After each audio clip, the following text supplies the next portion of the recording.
امام اعظم ابو حنیفہ علیہ الرحمہ فرماتے ہیں کہ عقل مند انسان کوئی بھی کام کرتا ہے تو اس کے پیچھے کوئی وجہ ہوتی ہے، بغیر وجہ کے کچھ نہیں کرتا، پاگل بندر نہیں ہے تو کچھ بھی کدھر بھی اچھل رہا، کدھر بھی جا رہا، ادھر درخت پہ گیا، ان کے سلاب پہ گیا، وہاں سے وہاں دیوار پر چھلانگ لگایا، بندر ہے، کچھ بھی کر رہا ہے۔ تو انسان ہے، عقل مند ہے، عاقل ہے، بالغ ہے، سمجھدار ہے، کوئی بھی کام کرتا ہے تو اس کے پیچھے ایک مقصد ہوتا ہے۔ آخر مقصد کیا ہے بناؤ سنگار کر کے باہر نکلنے کا؟ میری اپنی بیوی کا میں اپنے ضمیر سے سوال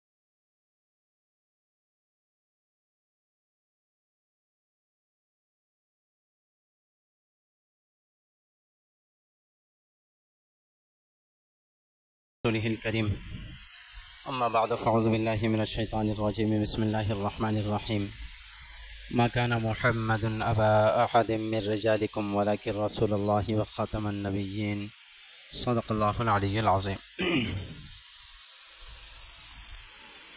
محترم دوستو اور بھائیو، جن آیات کی تفسیر کا خلاصہ ہمیں آج سمجھنا ہے، ان میں سب سے پہلے اللہ تبارک و تعالی جل شانہ نے ہمارے نبی محمد الرسول اللہ صلی اللہ علیہ وسلم کی بیویوں کو، جو کہ ہماری روحانی ماں ہوتی ہیں، ان لوگوں سے یہ فرمایا کہ اے نبی کی بیویوں، تمہارا دنیا میں دیگر عورتوں کے مقابلے میں ایک امتیاز ہے، تم لوگ امتیازی شان اور حیثیت رکھنے والے ہو۔ کیا امتیاز ہے امہات المومنین کا؟ سب سے بڑا امتیاز یہی کہ وہ نبی کی بیویاں ہیں، اس سے بڑا دنیا میں اور کیا مقام ہو سکتا ہے؟ تو اللہ تعالیٰ نے فرمایا کہ اے نبی کی بیویوں، تمہاری شان کچھ الگ ہے، عام عورتوں کی مانند تم نہیں ہو، اسی طرح سے احتیاط سے زندگی گزارو۔ چنانچہ کس احتیاط سے زندگی گزارے، پھر ان کو کیا کرنا چاہیے؟ تو اللہ تعالیٰ نے چند ایک ہدایات خاص طور پہ ان کو دی ہیں۔ ویسے ان کو ہدایات دی ہے ڈائریکٹلی، لیکن ان کے واسطے سے پوری امت کی ماؤں کو یہ ہدایات ہے۔ پہلی ہدایت تو یہ دی ہے کہ جب کوئی مرد تم سے دین کے سلسلے میں کوئی سوال کرے، کوئی ضروری بات کرنی ہو، تو اسے کسی قسم کی نرمی کا احساس نہ ہو، تمہارے انداز گفتگو سے، تمہارے الفاظ سے کھرا کھرا جواب دے دو اجنبیت کی طرح اور پھر بھگا دو۔ محبت بھرا یا نخرے والا اور کسی طرح کا نرمی والا جواب نہیں ہونا چاہیے۔ ایک تو اللہ تعالیٰ نے یہ ہدایت دی، اور دوسری ہدایت یہ دی کہ تم اپنے گھروں میں قرار پکڑو، ضرورت بے ضرورت بازاروں میں نہ نکلو۔ اور بڑا عجیب جملہ اللہ نے فرمایا، وَقَرْنَ فِي بُيُوتِكُنَّ وَلَا تَبَرَّجْنَ تَبَرُّجَ الْجَاهِلِيَّةِ الْأُولَىٰ، اپنے گھروں میں قرار پکڑو، اور ایام جاہلیت میں جیسے ایام جاہلیت کی عورتیں مارکیٹوں میں نکلا کرتی تھی، اس طرح سے تم مت نکلو، تمہاری شان کچھ اور ہے۔ ہمیں بھی دیکھ لینا چاہیے، ان کے واسطے سے یہ حکم ہم سب کے گھر کی عورتوں کو بھی آیا ہے۔ تیسرا حکم دیا گیا کہ بناؤ سنگار کر کے بطور خاص گھر سے باہر مت نکلو۔ ضرورت کے وقت نکلنے کی اجازت ہے، ضرورت بے ضرورت بہانے سے نکلنے کی اجازت نہیں ہے، اور ضرورت سے نکلیں گے تب بھی بناؤ سنگار کر کے نکلنے کی اجازت نہیں ہے۔ اب یہ ذہن میں رکھیں اچھی طرح سے۔ میں آپ حضرات سے عرض کرنا چاہوں گا، ہم تھوڑا یہاں سے ہمارے اپنے آپ کو جگائیں، اندر سے ہماری ذمہ داری، ہم اپنے آپ کو جگائیں کہ میں کیا ہوں، میری ذمہ داری کیا تھی، میری گھر کی عورتوں کی حالت کیا ہے، بطور خاص میری اپنی بیوی کی۔ کیوں گھر سے ہماری گھر کی عورت بناؤ سنگار کر کے نکلتی ہے؟ آپ کے دل کو برا نہ لگے تو میں ایک سوال کروں، کس کو دکھانے نکلتی ہے؟ بھائی بتاؤ، کس کے لیے نکلتی ہے؟ اچھا، باہر نکلنے کے لیے بناؤ سنگار کرتی کیوں ہے؟ وجہ امام اعظم ابو حنیفہ علیہ الرحمہ فرماتے ہیں کہ عقل مند انسان کوئی بھی کام کرتا ہے تو اس کے پیچھے کوئی وجہ ہوتی ہے، بغیر وجہ کے کچھ نہیں کرتا، پاگل بندر نہیں ہے تو کچھ بھی کدھر بھی اچھل رہا، کدھر بھی جا رہا، اب ادھر درخت پہ گیا، ان کے سلاب پہ گیا، وہاں سے وہاں دیوار پر چھلانگ لگایا، بندر ہے، کچھ بھی کر رہا ہے۔ تو انسان ہے، عقل مند ہے، عاقل ہے، بالغ ہے، سمجھدار ہے، کوئی بھی کام کرتا ہے تو اس کے پیچھے ایک مقصد ہوتا ہے۔ آخر مقصد کیا ہے بناؤ سنگار کر کے باہر نکلنے کا؟ میری اپنی بیوی کا میں اپنے ضمیر سے سوال کروں، کیوں نکلتی ہے باہر؟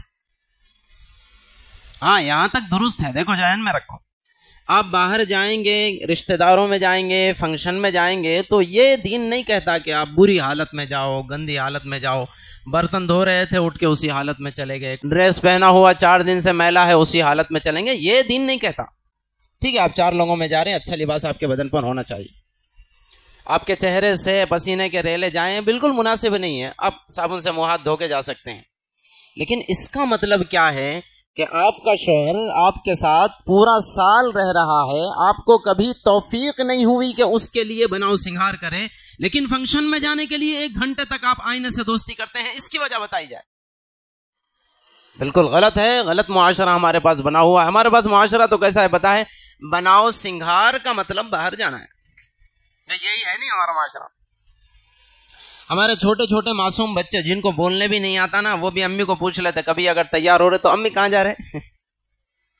بھئی ہوتا نہیں ہوتا ایسا؟ ہاں امی کہاں جا رہے. وہ بچہ بھی جان چکا ہے کہ امی کو کہیں جانا ہوتا تو بناؤ سنگھار کرتے امی. تو یہ غلط ماحول ہے، غلط چیزیں ہیں. اس سے اپنے آپ کو بچانے کے، اپنے آپ کو مطلب اپنی گھر کی عورتوں کو کنٹرول میں کرنے کی ضرورت ہے. ناجائز ہے، حرام ہے. بلکہ ایک حدیث پاک میں آپ کو سناؤں. اللہ کے نبی نے فرمایا صلی اللہ علیہ وسلم، جو عورت دل کو تھام کر کے سنی اور عمل کروانے کی نیت سے سنی ہے. ٹھیک ہے، ماحول ایسا ہے ہمارے معاشرے میں، اس وجہ سے ہمارے گھر کی عورتیں بھی خدا نخواستہ ایسی کرتی ہوں گی، لیکن اللہ کے کلام کا، اللہ کے نبی کے کلام کا علم ہمارے پاس آ گیا ہے. کتنی وعید آئی ہے وہ آ گئی ہے. تو جذبہ پیدا کرنے کی ضرورت ہے کہ انشاءاللہ اب میری بیوی اور میری بیٹیاں میرے اپنی ذمہ داری میں ہیں، وہ اب سے ایسا نہیں کرے. ماں کے ہم 100% ذمہ دار نہیں ہیں. ماں کو محبت سے بس بولا جا سکتا ہے، زبردستی کا حق نہیں ہے. بہن کو محبت سے بولا جا سکتا ہے، زبردستی کا حق نہیں ہے. لیکن ہماری ماں اور ہماری بیٹیاں ہمارے زیر نگر ہیں، ہمارے تحت جینے والی ہیں. ان کو زبردستی کرنا اور غیر شرعی کاموں سے زبردستی روکنا ہمارا حق ہے. ایک حدیث میں حضور نے فرمایا صلی اللہ علیہ وسلم، جو عورت بن سنور کر کے اپنے آپ کو گھر سے باہر نکالتی ہے، فہی ہاکذا ہاکذا. یہ ہاکذا کا ترجمہ کیا ہے؟ فہی ہاکذا ہاکذا کا لفظی ترجمہ ہے وہ تو ایسی ویسی ہے. حضور کا فرمان ہے وہ تو ایسی ویسی ہے. پھر محدثین کرام نے، شراح حدیث نے اس کی تشریح میں، اس کے مطلب میں بیان فرمایا. حضور فرمانا چاہتے ہیں وہ تو زانیہ ہے. سن لیں بھائی دل کھول کر. اس لیے ہمیں احتیاط برتنے کی ضرورت ہے. اللہ ہمیں توفیق نصیب فرمائے. اچھا زانیہ کیوں ہے؟ تھوڑا سا ممکن ہے کسی کے ذہن میں بڑی بات آ جائے کہ اتنی بڑی بات اللہ کے نبی نے بیان فرما دی، تو اس کی حقیقت بھی سن لیجئے تاکہ دلوں کو چین آ جائے. زنا کا مطلب وہ نہیں ہے جو ہم سمجھتے ہیں، وہ تو زنا ہے ہی. حدیث پاک میں حضور نے فرمایا کہ غلط دیکھنا آنکھوں کا زنا ہے، غلط سننا کانوں کا گناہ ہے، غلط چلنا پیر کا گناہ ہے، غلط پکڑنا ہاتھ کا گناہ ہے، اور غلط سونگنا ناک کا گناہ ہے. اگر بنا سنوار کر کے، خوشبو لگا کر کے راستے سے گزر رہی ہے اور اس کے پڑوسی مرد اس کی خوشبو سن کر کے محصور ہو رہے ہیں، تو جناب والا آپ نے خوشبو کا زنا کیا اور اس کو مجبور کیا کہ اس نے ناک کا زنا کیا. یہ ہے زنا کا مطلب. یہ حضور فرمانا چاہتے ہیں کہ وہ تو زانیہ ہیں. اللہ ہماری حفاظت فرمائے. آگے اللہ تبارک و تعالی جل شانہ نے ایک تو حکم دیا، کھرا کھرا جواب دیا جائے. کوئی سوال کرے تو نمبر 2 گھروں میں قرار پکڑی جائے. نمبر 3 اگر کسی مجبوری سے گھر سے باہر جانا بھی ہے تو بناؤ سنگھار کے ساتھ نہ جائیں، سادے انداز میں جائیں.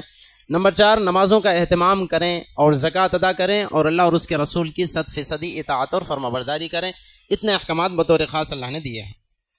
آگے اللہ تبارک و تعالیٰ نے مسلمانوں کو، ہم سبھی کو ایک ہدایت دی ہے. مسلمان ہونے کا مطلب کیا ہے؟ فرماتے ہیں کہ مسلمان ہونے کا مطلب ہے سلنڈر ہو جانا، جھک جانا. میری تمام تر خواہشات، میری تمنائیں اور میری اولاد کی خواہشات، میری اولاد کی تمنائیں، بیوی کی خواہشات، اس کی تمنائیں، میرا جینا مرنا، اٹھنا بیٹھنا، کھانا پینا، سب اللہ کے حکم اور رسول اللہ کے طریقے پر ہے. اللہ اور اس کے رسول کے سامنے ہتھیار ڈال دینا، سلنڈر ہو جانا، یہ ہے مسلمان ہونے کا مطلب. اللہ ہمیں سمجھ نصیب فرمائے. آگے اللہ تبارک و تعالیٰ نے حضور کے بارے میں فرمایا، ما کان محمد ابا احد من رجالکم، کہ اللہ کے نبی محمد الرسول اللہ صلی اللہ علیہ وسلم امت میں موجودہ لوگوں میں کسی مرد کے باپ نہیں ہیں. ہم سب جانتے ہیں حضور کو بیٹے ہوئے تو ہیں 2 یا 3 بیٹے، لیکن اتفاق سے وہ جوانی تک رہ نہیں سکے، بچپن میں انتقال کر گئے. تو یہ آیت پاک جس وقت نازل ہو رہی ہے اس وقت بیٹوں کا انتقال ہو چکا تھا. اس وقت اللہ تعالیٰ فرماتے ہیں کہ محمد تم میں سے کسی بیٹوں کے، مردوں کے باپ نہیں ہے. اصل میں یہ کہنا کیوں پڑا؟ یہ اصل میں آیت اس وجہ سے نازل ہوئی کہ ایک صحابی ہے حضرت زید ابن حارثہ رضی اللہ تعالیٰ عنہ. حضرت زید ابن حارثہ کو بچپن میں حضور نے اپنا بیٹا بنا لیا. اردو میں کہا جائے تو لے پالک بیٹے تھے حضرت زید ابن حارثہ حضور کے. حضور کے ساتھ ہی آپ پروان چڑھے جب بڑے ہوئے تو آپ کی شادی ہوئی، نکاح ہوا آپ کا حضرت زینب رضی اللہ تعالیٰ عنہ سے، لیکن اتفاق سے حضرت زید کے ساتھ حضرت زینب کا نباہ نہیں ہو سکا، تھوڑے دنوں کے بعد ان کا طلاق ہو گیا۔ جب طلاق ہو گیا تو اللہ تبارک و تعالیٰ نے حکم دیا کہ اے محمد صلی اللہ علیہ وسلم زینب سے آپ نکاح کریں۔ اب اللہ کے حکم سے حضرت زینب سے حضور نکاح کرنے جا رہے ہیں۔ جب یہ بات مشرکین مکہ میں حضور کے دشمنوں میں پھیلی تو مشرکین نے ہوا کھڑا کر دیا کہ دیکھو بیٹے کی بیوی سے یعنی کہ بہو سے نکاح کرنے جا رہے ہیں محمد۔ حضرت زید لے پالک نا تو بیٹا مانتے تھے حضور، تو مشرکین مکہ نے کہا کہ بیٹے کی بیوی سے یعنی بہو سے محمد نکاح کرنے جا رہے ہیں۔ تو اللہ تبارک و تعالیٰ کو اصل میں یہی مسئلہ بتانا مقصود ہے کہ دیکھو لے پالک بیٹا جو ہوتا ہے وہ بیٹا 100% اپنے خونی بیٹے کا درجہ کبھی بھی نہیں لیتا۔ وہ جو ہمارا سلبی بیٹا ہوتا ہے بس وہی سلبی بیٹا ہے، لے پالک سلبی بیٹے کا درجہ کبھی بھی نہیں لے سکتا ہر مسئلہ میں۔ یہ مسئلہ بھی ہمیں سمجھ جانا چاہیے۔ اگر ہم نے کسی کا بچہ لیا ہو، بیٹی لی ہو یا بیٹی دی ہو، بیٹا دیا ہو، کچھ بھی ہو، تو فی نفسی ہی عمل جائز تو ہے، لیکن جس نے لیا ہے اس کا نام دینے کی اجازت نہیں ہے، اجازت نہیں ہے، سن لیجیے۔ جس کا ہے اصل اسی کا نام دینے کی اجازت، اسی کا نام دینا ضروری ہے، اور بڑا ہونے کے بعد اسے اطلاع بھی دینا ضروری ہے کہ بھئی آپ ہمارے بیٹے نہیں ہیں، آپ تو ہمارے لے پالک ہیں، ہم نے آپ کو پال لیا، اصل آپ کے والدین فلانے۔ ہمارے پاس سلسلہ ہی الٹ ہے، نہ بتاتے ہیں نہ بتانا چاہتے ہیں، اور چھپانا چاہتے ہیں، چھپانا چاہتے ہیں، چھپانا چاہتے ہیں۔ غیر شرعی ہے، جائز نہیں ہے یہ چیز۔ بہرحال بتانا مقصود یہ ہے کہ لے پالک بیٹا کبھی بھی سلبی بیٹے کا درجہ نہیں لے سکتا، اس کے ہم پلہ کبھی بھی نہیں ہو سکتا۔ مثال کے طور پر باپ کا مسئلہ انتقال ہو گیا ہو تو سگے بیٹے کا جو حق اللہ تبارک و تعالیٰ نے باپ کے مال میں رکھا ہے اتنا ہی مال کا حقدار لے پالک بھی ہوگا، تو ایسا نہیں ہے۔ اتنے مال کا حقدار وہ نہیں ہے، سلبی بیٹا ہے، لے پالک۔ ہاں البتہ وہ بھائی احسان کا برتاؤ کرے کہ ہمارے والد نے فلاں کو اپنا بیٹا بنا لیا تھا، ہمارا بھائی بنا لیا تھا، ہم بھی احسان کا برتاؤ کرتے ہیں، ہمارے بقدر اس کو بھی مال دیتے ہیں، تو سبحان اللہ احسان کر سکتے ہیں، لیکن دینی اعتبار سے، شرعی اعتبار سے وہ سلبی بیٹے کا درجہ کبھی بھی نہیں لے سکتے۔ بالکل اسی طرح سے مسئلہ ہمیں معلوم ہے کہ بہو سے سسر کا نکاح کبھی بھی نہیں ہو سکتا مرتے دم تک۔ جب وہ ہماری بہو بن گئی تو مطلب یہ ہے کہ ہماری بیٹی کے درجے میں آ گئی، پھر اب اس سے نکاح کرنا ہمیشہ کے لیے حرام ہے۔ لیکن لے پالک کی بیوی چونکہ وہ بچہ سلبی بیٹا نہیں ہے تو پھر اس کی بیوی سے طلاق ہو جاتی ہے، عدت ہو جاتی ہے، یا بچے کا انتقال ہو جاتا ہے، تو پھر ایسے صورت میں نکاح کرنا جائز ہے۔ چنانچہ اسی غلط سوچ کو اللہ کے نبی نے اللہ کے حکم سے توڑا اور حضرت زینب رضی اللہ تعالیٰ عنہ سے نکاح فرمایا۔ آگے اللہ تبارک و تعالیٰ نے اسی آیت پاک میں ایک جملہ یہ ارشاد فرمایا، حضور تم میں کے مردوں میں کے کسی مرد کے باپ تو نہیں ہے، لیکن کیا ہے حضور؟ اللہ نے حضور کی اصلیت بیان فرمائی، فرماتے ہیں وَلَٰكِن رسول اللہ وخاتم النبیین، اللہ کے نبی صلی اللہ علیہ وسلم اللہ کے رسول ہے اور خاتم النبیین ہے۔ اللہ کے رسول ہے یہ تو ہم سب جانتے ہیں، لیکن خاتم النبیین پر ایک خوبصورت کلام سنیے۔ خاتم النبیین کا ہم کیا معنی سمجھتے ہیں؟ عام طور پہ ہم سمجھتے ہیں خاتم النبیین کا معنی سب سے آخر میں آنے والے رسول، سب سے آخر میں آنے والے نبی، کہ ہمارے نبی کے آ جانے کے بعد نبوت کا سلسلہ بند ہو گیا، حضور ختم النبیین ہے، ہمارے نبی کے بعد دنیا میں کوئی رسول اور اس کے بعد نہیں آئے گا۔ ہم عام طور پر یہ مطلب سمجھتے ہیں اور یہی مطلب 100% درست بھی ہے، لیکن اس کا ایک دوسرا مطلب بھی ہے۔ وہ دوسرا مطلب کیا ہے؟ اصل میں ڈکشنری میں اگر دیکھا جائے تو یہ جو خاتم ہے نا، خاتم کے دو معنی آتے ہیں۔ ایک معنی آتے ہیں مہر کے، اسٹامپ کے، عربی میں اسٹامپ کو بھی خاتم کہا جاتا ہے، اسی وجہ سے انگوٹھی جو ہوتی ہے، پرانے زمانے میں انگوٹھی ہی کے ذریعے سے اسٹامپ لگایا جاتا تھا۔ پرانے دور کی چیزیں اگر دیکھیں تو یہ جو آج کل اسٹامپ چل رہا ہے وہ اسٹامپ انگوٹھی میں ہوتا تھا بطور خاص بادشاہوں اور وزراء کے ہاتھوں میں، تو اس کو خاتم اسی وجہ سے کہا جاتا ہے کہ اس کے اندر مہر ہوتی ہے، اسٹامپ ہوتا ہے، تو خاتم مہر کو بھی کہا جاتا ہے۔ نمبر ایک تو معنی یہ ہے، اور دوسرا معنی خاتم کا آتا ہے کسی سلسلے کو ختم کرنے والے۔ ڈکشنری میں یہ دونوں معنی آتے ہیں، کسی سلسلے کو ختم کرنے والے کو بھی خاتم کہتے ہیں۔ اب ہمارا اور قادیانیوں کا جو جھگڑا ہے، قادیانی ممکن ہے بہت سارے لوگ جانتے ہوں، وہ قادیان کے ایک ملعون اور منحوس کافر کو اپنا نبی اور رسول مانتے ہیں، تفصیل کا موقع نہیں۔ وہ لوگ بھی اتفاق سے آپ حیران رہیں گے، قرآن پاک پر ان کا بھی ایمان ہے، قرآن کو وہ بھی مانتے ہیں، قرآن کا انکار نہیں کرتے، ہمارے نبی کو وہ بھی مانتے ہیں، ہمارے نبی کا بھی انکار نہیں کرتے، لیکن کیا کہتے ہیں، حضور ٹھیک ہے ہمارے نبی ہے اور رسول ہے، لیکن حضور کے بعد بھی نبوت کا سلسلہ جاری ہے۔ ہم کہتے ہیں حضور کے بعد نبوت کا سلسلہ جاری نہیں ہے، ہم دلیل دیتے ہیں، ہم کہتے ہیں حضور کے بعد نبوت کا سلسلہ جاری نہیں ہے۔ دلیل کیا ہے؟ یہی دلیل وَلَٰكِن رسول اللہ وخاتم النبیین۔ دیکھیں اللہ تعالیٰ فرما رہے ہیں کہ اللہ کے نبی تم میں سے کسی مرد کے باپ نہیں ہے، لیکن وہ اللہ کے رسول ہے اور خاتم النبیین ہے، نبیوں کے سلسلے کو ختم کرنے والے ہیں۔ وہ ملعون ادھر سے وہی کہتے ہیں کہ ہمارے قادیانی بھی نبی ہے، ان سے دلیل پوچھی جائے دلیل کیا ہے، تو دلیل میں اتفاق سے وہ بھی اسی آیت پاک کو پیش کرتے ہیں اور کہتے ہیں دیکھو اللہ تعالیٰ فرما رہے ہیں نبی محمد الرسول اللہ تم میں سے کسی مرد کے باپ نہیں ہے، لیکن وہ اللہ کے رسول ہے اور نبیوں کی مہر لگانے والے ہیں، جس کے نام پر مہر لگا دے وہ نبی بن جاتا ہے۔ ارے بھائیو بات سمجھ میں آ رہی ہے؟ اسی آیت پاک سے دلیل پکڑتا ہے قادیانی بھی، اسی آیت پاک سے دلیل پکڑتے ہیں ہم بھی، لیکن ڈکشنری میں یہ دونوں معنی موجود ہے۔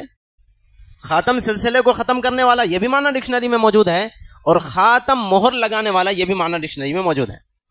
اب سوال یہ پیدا ہوتا ہے کہ ہم کون سے معنی کو مانیں گے، کس بنیاد پر کہیں گے کہ ان کا معنی غلط ہے ہمارا معنی صحیح ہے، یا وہ کس بنیاد پر کہیں گے کہ ہمارا معنی غلط ہے اور ان کا معنی صحیح ہے؟ بات سمجھ میں آ رہی ہے؟ یہ مسئلہ تو انشاءاللہ ہم حل کریں گے، لیکن اس سے پہلے ایک بنیادی بات ذہن میں رکھیں۔ قرآن پاک اور احادیث رسول اللہ میں بغیر علم کے اپنے سوچ سے اس کی تفسیر کر لینے کا اتنا بڑا نقصان ہو سکتا ہے، آدمی محض ڈکشنری دیکھ کر کے، محض ترجمہ دیکھ کر کے تفسیر کرنے لگ جائے تو یوں پھنس سکتا ہے۔ قرآن پاک کی تفسیر اتنی باریک چیز ہے۔ میں قرآن پاک کی نعوذ باللہ من ذالک تفسیر پڑھنے کی بات منع نہیں کر رہا ہوں، تفسیر پڑھنا الگ ہے جو مفسرین نے لکھی ہے، اور اپنی مرضی سے تفسیر کرنا الگ ہے۔ تفسیر کرنے کی بات یہاں پر کہی جا رہی ہے۔ اگر کوئی آدمی سیدھا سادہ ذہن رکھنے والا سادگی میں اللہ کے کلام کو لے کر بیٹھ جائے، اور قادیانیوں کی مثال کے طور پہ اس کے سامنے کتاب آ جائے اور انہوں نے کہا کہ بھئی خاتم کا معنی انگوٹھی ہے، اسٹامپ ہے، ڈکشنری کھول کے دیکھی واقعی اسٹامپ ہے، تو وہ لوگ یہ کہہ رہے ہیں کہ حضور اسٹامپ لگانے والے ہیں، مہر لگانے والے ہیں، جس کے نام پر مہر لگاتے ہیں وہ نبی بن جاتا ہے، تو قادیانی صاحب کے نام پر حضور نے مہر لگائی، وہ نبی بن گیا ہے۔ تو سوال یہ ہے کہ ہم اس کا حل کیا تلاش کریں؟ تو قرآن پاک کی تفسیر اتنا باریک مسئلہ ہے، یہاں نمبر ایک تو یہ سمجھنا ہے۔ دوسرے نمبر پر پھر اب کس کا معنی صحیح ہے اس کو سمجھ لیجئے۔ دیکھیں قرآن پاک اور احادیث رسول اللہ کے بہت سارے الفاظ کے 1 سے 2 3 4 5 معنی نکل سکتے ہیں، اس میں کوئی دو رائے نہیں ہے، لیکن کون سے معنی کو مراد لیا جائے گا اور کون سے معنی کو مراد نہیں لیا جائے گا، اس کا سب سے بڑا جانچنے کا آلہ اور تھرمامیٹر ہے صحابہ کرام رضوان اللہ علیہم اجمعین کی مبارک زندگی۔ دیکھا جائے آقا صلی اللہ علیہ صحابہ کرام رضوان اللہ علیہم اجمعین نے اس آیت پاک کا کیا مطلب مراد لیا ہے، جو مطلب انہوں نے مراد لیا وہی صحیح ہے، اور جو مطلب ان کے مراد لیے جانے کے خلاف ہے وہ غلط ہے۔ بھائیو بات سمجھ میں آ گئی؟ ممکن ہے مسئلہ سمجھ میں آ گیا ہو، اللہ ہمیں سمجھ کی توفیق نصیب فرمائے۔ آگے اللہ تبارک و تعالی جل شانہ نے حضور پاک صلی اللہ علیہ وسلم کی کچھ خصوصیات کا بیان فرمایا۔ بھئی ہمارے نبی ہیں، رسول ہیں، ہم جیسے عام انسان نہیں ہیں، ٹھیک ہے، انسانیت ان کے اندر ہے، اور ہماری طرح وہ کھاتے پیتے ہیں، گھر گھرستی کے مسائل ان کے ساتھ ہیں، لیکن ان کا ایک امتیاز ہے، وہ اللہ تعالیٰ کے چہیتے بھی ہیں، جس نے دنیا میں ہم سب کے لیے قانون بنایا اسی ذات کے وہ چہیتے ہیں، تو اللہ تبارک و تعالیٰ نے ہمارے نبی کے لیے کچھ قانون الگ سے بنائے، یہ ہمارے نبی کا امتیاز ہے۔ کیا الگ قانون ہے؟ نمبر 1 تو حضور کے لیے قانون یہ ہے کہ حضور صرف 4 نکاح کریں، ایسا کوئی ضروری نہیں، 4 سے آگے بھی کر سکتے ہیں، چنانچہ ہم سب جانتے ہیں حضور نے 4 سے زیادہ 13 یا 11 نکاح فرمائے ہیں، اور عام مسلمان مردوں کے لیے صرف 4 تک کی حد ہے، 4 سے زیادہ کی شادی نہیں کر سکتے۔ ایک یہ حضور کی خصوصیت ہے۔ دوسری خصوصیت حضور پاک صلی اللہ علیہ وسلم کی یہ ہے کہ پھوپھو کی بیٹی، خالہ کی بیٹی، ماموں کی بیٹی، چچا کی بیٹی، یہ جو رشتے ہوتے ہیں، ان رشتوں میں سے جو لوگ حضور پاک صلی اللہ علیہ وسلم کے ساتھ ہجرت کر کے مدینہ منورہ آ گئے، ان کے ساتھ تو نکاح کرنا جائز ہے، لیکن جو ہجرت کیے بغیر مکہ ہی میں رہے ان کے ساتھ نکاح کرنا حضور پاک صلی اللہ علیہ وسلم کے لیے جائز نہیں۔ اور ایک اصول، ایک امتیاز حضور کا یہ ہے کہ اگر کوئی عورت حضور کو یہ کہے کہ اللہ کے نبی میں اپنے آپ کو گفٹ کرتی ہوں، میں اپنا آپ کو دیتی ہوں، تو حضور پاک صلی اللہ علیہ وسلم کے لیے جائز ہے کہ بغیر مہر کے اس سے نکاح فرما لیں۔ یہ چیز ہمارے لیے جائز نہیں، کیا مطلب جائز نہیں ہے؟ بھائی کوئی آ کے کہتی ہے کہ گفٹ کرتی ہوں یا میں تم سے نکاح کرنا چاہتی ہوں، نکاح کرنا ہمارے لیے جائز ہے، لیکن بغیر مہر کے جائز نہیں. ہمارے لیے باہر صورت مہر دینا پڑے گا. مان کے چلیں اگر اس شرط پر شادی ہو رہی ہے کہ میں مہر کچھ نہیں دوں گا تب بھی مہر دینا پڑے. بغیر مہر کے شادی ہوتی ہی نہیں، اتنا لازمی ضروری جز ہے مہر. پھر اب جب طے نہیں ہوا مہر تو کتنا مہر دیا جائے گا، تو پھر مہر مثل دیا جائے گا. دیکھا جائے گا وہ بچی کتنی ہوشیار ہے، کتنی خوبصورت ہے، کتنی ایماندار ہے اور کتنی ٹیلنٹڈ ہے، اس کے حساب سے معاشرے میں ایسی لڑکی کا جو مہر ہونا چاہیے وہ مہر مثل کہلاتا ہے، اس حساب سے مہر دے دیا جائے گا. لیکن مہر دینا ضروری ہے، برخلاف ہمارے نبی صلی اللہ علیہ وسلم کے. کوئی عورت اگر اس طرح کہتی ہے تو پھر ہمارے نبی بغیر مہر کے بھی اس عورت سے نکاح فرما سکتا ہے. آگے اللہ تبارک و تعالیٰ نے صحابہ اکرام کو ایک نصیحت فرمائی. اصل میں جب حضرت زینب رضی اللہ تعالیٰ عنہ سے حضور کا نکاح ہوا اور دوسرے دن ولیمہ ہو رہا تھا تو بعض صحابہ اکرام حضور کے گھر میں ولیمے کی دعوت کھانے پہنچ گئے. اور حضور کا گھر چونکہ ہم سب جانتے ہیں بہت چھوٹا تھا اور بہت پہلے سے چلے گئے، ابھی کھانے کا وقت نہیں ہوا تھا، بہت پہلے سے چلے گئے. پھر کھانے کا دورہ بھی چلتا رہا. اس کے بعد بھی حضور کے گھر میں گپ شپ مارتے بیٹھے ہوئے رہے. حضور سے محبت تھی، حضور سے لگاؤ تھا، بہرحال رہے. اللہ تبارک و تعالیٰ نے تنبیہ فرمائی. حضور کا اصل میں ناگوار گزرا تو اللہ نے تنبیہ فرمائی کہ ایسا نہ کرو، یہ مناسب چیز نہیں ہے. اس کے بعد پھر کسی کی دعوت میں جانے کے بھی اصول بیان فرمائے. 3 ہدایات دی. پہلی ہدایت تو یہ ہے کہ جب تک دعوت نہ ہو نہ جایا جائے. الحمدللہ ایسا تو کوئی نہیں کرتے. نمبر 2، وقت پر جایا جائے، وقت سے پہلے جا کر کے خواہ میزبان کو پریشان نہ کیا جائے. اور نمبر 3، جب ہمارا کام ہو جائے اور وہاں ہماری ضرورت نہ ہو تو پھر وہاں سے آ جائے، خواہ وہاں رہ کر کے میزبان کو پریشان نہ کرے. یہ اللہ تعالیٰ نے ہدایت دی ہے دعوت کے سلسلے میں. آگے اللہ تعالیٰ نے ایک اہم ترین مسئلہ بیان فرمایا ہے کہ امہات المومنین سے حضور کے بعد کسی اور بندے کو نکاح کرنے کی اجازت نہیں ہے. کیوں نکاح کرنے کی اجازت نہیں ہے؟ دیکھو اس کی بنیادی پہلی بات تو یہ ہے، بار بار ہمارے سامنے بات آ رہی ہے، امہات المومنین ہماری مائیں ہیں اور ماں سے کیسے نکاح ہو سکتا ہے؟ لیکن بڑی لطیف بات اس میں بھی یہ ہے کہ ہماری وہ صلبی خونی رشتہ دار کی ماں نہیں ہے، وہ ہماری روحانی ماں ہے. اور قاعدہ اور اصول یہ ہے کہ روحانی ماں سے شادی ہو سکتی ہے. مثلا ہمارے استاذ کی بیوی سے شادی جائز ہے. استاذ کی بیوی تو ہماری روحانی ماں ہے، استاذ بھی تو ہمارا روحانی باپ ہے، تو اس کی بیوی سے شادی فی نفسی ہی جائز ہے. تو ایسے ہی امہات المومنین بھی ہمارے لیے روحانی ماں ہے. لیکن امتیاز ہے حضور کا صلی اللہ علیہ وسلم. انسان کی ایک مرد کی فطرت کا تقاضا ہوتا ہے کہ وہ اپنی بیوی کو طلاق کے بعد بھی، خلا کے بعد بھی کسی اور کے ساتھ دیکھے تو گوارا نہیں کرتا. تو حضور کو اللہ تبارک و تعالیٰ نے اس چیز سے بھی پاک فرما دیا. حضور کے انتقال کے بعد بھی اور حضور کی زندگی میں بھی خدا نخواستہ طلاق یا خلا ہوئی ہو تب بھی امت کے کسی فرد کو حضور کی بیویوں سے نکاح کرنے کی اجازت نہیں ہے. یہ مختصر سا ہماری تفسیر کا خلاصہ ہے. دعا فرمائیے جتنی باتیں اس میں آئی ہے ان سب پر ہم سب کو توفیق عمل نصیب فرمائے. آمین. وآخر دعوانا ان الحمدللہ.